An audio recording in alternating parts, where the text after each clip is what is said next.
Batman, welcome to Winterfell. The journey from your world to mine couldn't have been easy. I hope the cold doesn't bother you too much. Gotham doesn't get winters like the North does.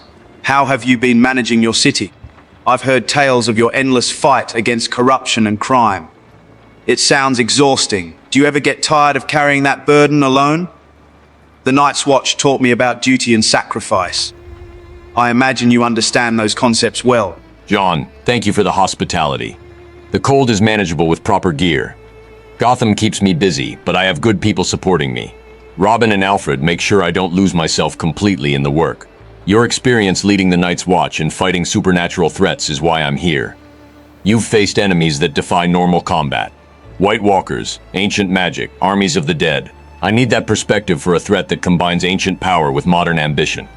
Threats that combine old magic with new ambition sound dangerous. The White Walkers were ancient evil with singular purpose. They were predictable in their way, always moving south, always bringing death. But when those threats mix with human ambition and intelligence, they become far worse. That's when you can't predict their moves. What are you facing in Gotham? Some kind of ancient warrior who's adapted to your modern world? Tell me everything so I can help. Matthias, the Scorpion King. He was an assassin thousands of years ago in ancient Egypt who made a deal with Anubis, sold his soul for power to defeat his enemies. Now he's an unstoppable warrior with supernatural strength, combat skills from centuries of warfare, and he can't be killed by normal means. He's recently appeared in Gotham working as an enforcer for criminal organizations. Anyone who hires him gets an ancient killing machine that modern weapons barely slow down. A warrior who sold his soul for power and lived for thousands of years. That's worse than the White Walkers in some ways. At least, they were mindless creatures of winter. The Scorpion King has human intelligence, combined with ancient magic and endless experience. He's seen every combat technique, survived every trap, learned from millennia of killing. How do you fight someone who's fought longer than your entire civilization has existed? What weaknesses have you found? His deal with Anubis is both his strength and his weakness. He's bound to serve whoever summons him properly. That means he has no choice in his contracts. He might not want to kill his targets, but he's compelled to complete his mission. The magical binding doesn't allow refusal or mercy. That lack of free will is exploitable. If we can break or redirect the binding, the Scorpion King loses his compulsion to serve. He becomes just an ancient warrior instead of an unstoppable contract killer. Breaking a deal with the god of death. That's ambitious even by my standards. I've seen magic do terrible things when it's broken improperly. When Melisandre raised me from death, it left marks I still carry. Interfering with divine contracts could have consequences you can't predict. What happens if you break his binding and Anubis decides he wants compensation? Gods don't appreciate mortals meddling in their agreements.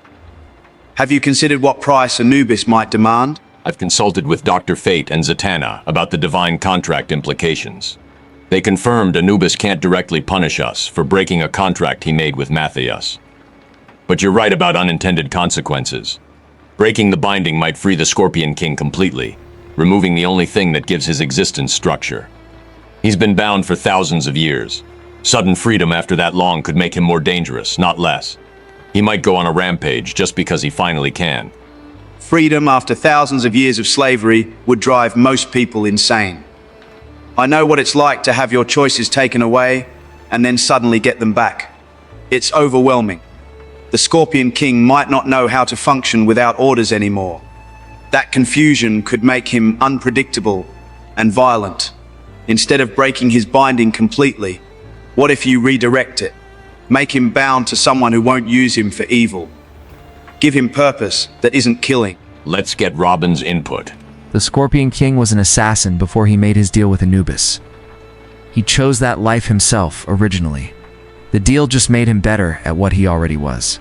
If we break his binding, he doesn't become a good person automatically. He's still a killer with thousands of years of experience. But every contract he's forced to complete probably weighs on him. No warrior wants to be a slave. If we offer him a way out that includes redemption for all the forced killings, he might take it. Freedom plus purpose equals choice. Robin understands something important. The Scorpion King isn't just a weapon, he's a prisoner. I know what it's like to be bound by oaths, you didn't fully understand the cost of. The Night's Watch vows seem noble until I realize what they truly demanded. If Matthias is tired of being controlled, offering him genuine freedom with a path to redemption could work. But who could he serve that would give him purpose without exploiting him? Who has the authority to redirect a contract with a god? That's where it gets complicated. Redirecting his binding requires someone with equal or greater divine authority than Anubis. Dr. Fate has agreed to serve as the new contract holder temporarily. The deal would bind the Scorpion King to protecting the innocent instead of killing for hire. He'd still be bound, but to a purpose rather than a person. He serves the concept of justice instead of whoever pays enough. It's not perfect freedom, but it's better than his current situation. Binding him to justice instead of a master. That's a clever solution, but it assumes the Scorpion King wants to protect people. What if he just wants to be left alone after thousands of years of forced service? You're still taking his choice away, just pointing him in a different direction. I freed the wildlings from their forced roles and let them choose their own paths. Shouldn't Matthias get the same option? Even if it means he might choose to keep killing? Master Jon raises the ethical dilemma quite clearly. Master Bruce, you're proposing to replace one form of bondage with another, albeit more palatable form. The Scorpion King has been a slave for millennia. Perhaps to simply be breaking his chains completely and accepting whatever consequences follow. If he chooses violence afterward, then we stop him as we would any threat. But at least he'd have made that choice freely. Isn't that worth considering? Alfred and Jon are both right about the ethics of continued binding. But we're talking about someone with supernatural power and thousands of years of assassination experience. Giving him complete freedom, when we don't know what he'll choose, is a massive risk to Gotham's population.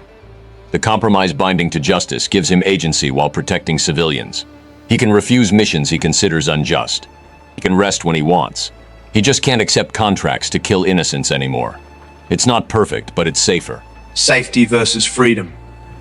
That's always the hardest choice leaders face. I've made decisions that cost lives because I chose honor over practicality. And I've made decisions that sacrifice principles for survival.